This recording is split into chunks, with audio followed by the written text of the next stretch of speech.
Hi, welcome to my channel. So let's start. In this video I cannot use any related picture or image because of copyright.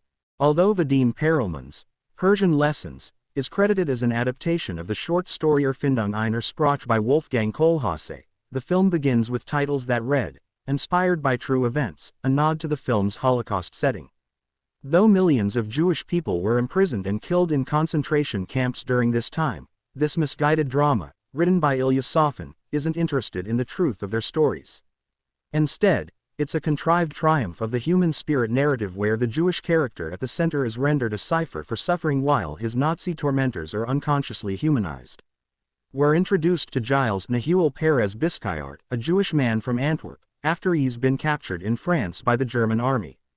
While being transported in a cramped truck to a concentration camp, he trades half a sandwich with a fellow passenger for a rare book of Persian tales. It's unclear what he would get out of this trade. That is, until he later uses the book to evade a death squad by claiming he is actually Persian, not Jewish.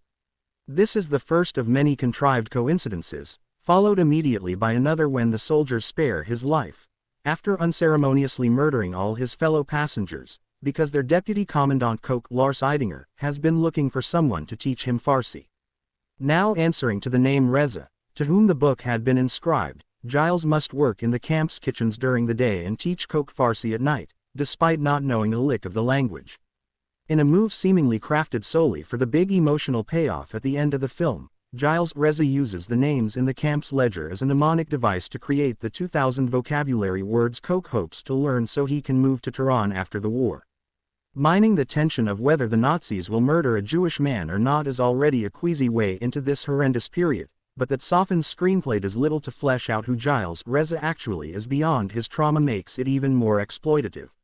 The filmmakers then double down on their wrong-headed choices by not only attempting to humanize Koch, the Nazi, through this new teacher-student relationship, one whose power dynamics are barely explored, but also by spending more time with two scheming and jealous Nazis named Max Jonas Ney and Elsa Leonie Benish who resent Gilles Reza's place in the camp. If you ever wanted a movie with a Nazi love triangle, a Nazi dance, Nazi gay panic, and jokes about the size of a Nazi commander's dick, this is the movie for you. What's worse is that this attempt at workplace drama doesn't even give insight into the horrendous acts these characters perpetuate. In fact, at times, it almost seems to want to engender them to the audience. The jolts of humor that the many scenes with these characters bring to the film are completely out of place in this otherwise overly bleak production. Also, through their conversations, we learn more about the lives and desires of these Nazis than we ever do of Gilles Reza. Who is he outside this present trauma? Who was he before the war? Persian Lessons is a showcase for Biscayart's polyglot abilities, but the narrative never bothers to explain why Gilles Reza speaks multiple languages, nor how he can seemingly make up this brand new fake Farsi language. Eventually, the film deigns to introduce a few more Jewish characters, two brothers from Italy, only to use them as emotional fodder to further torture Gilles Reza. Late in the movie, when he chooses to sacrifice his freedom for one of them, Koch asks him why he would trade his life for one of these nameless people. Gilles Reza replies, "They're only nameless because you don't know their names." This moment is engineered to make an emotional impact on the audience. But it's dulled completely as this shallow film can only seem to define the humanity of Gilles Reza and his fellow Jews, through their trauma and nothing more, while somehow giving more grace and texture to their tormentors.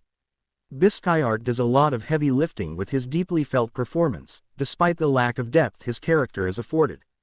His expressive, soulful eyes transmit more nuanced, truthful emotions than any of the film's hackneyed dialogue. It is truly a testament to his talent that the film's final moments, in which his mnemonic device plays a pivotal role, find any truth. Persian Lessons ends on yet another overly engineered scene, in which the names of thousands of dead are used to evoke a harrowing sadness, when the film never bothered to let us know them when they were alive. Now playing in theaters.